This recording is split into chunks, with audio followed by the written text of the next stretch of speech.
Hello guys, welcome to our YouTube channel, and today we are going to learn how to log into our Teesside University's eVision account. Let's get started. To log into your Teesside University's eVision account, what you can do is just simply open up your browser.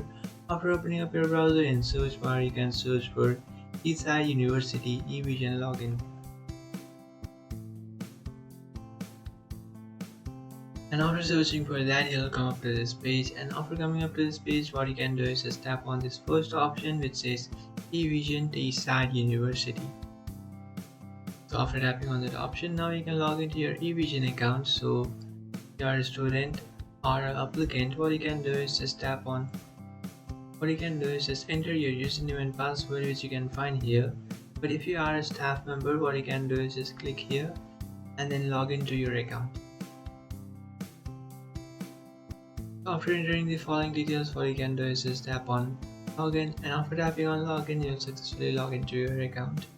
But if you are facing any trouble logging into your account, then what you can do is just tap on trouble logging in, and after tapping on trouble logging in, what you will do is you can easily reset or recover your password.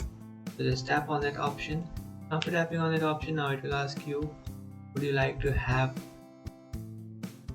After tapping on trouble logging in option, what it will show is it will show you, would you like to contact any student or a staff member, or if you would like to reset or recover your password by tapping on forgot your password. So you can select any one of these options you like.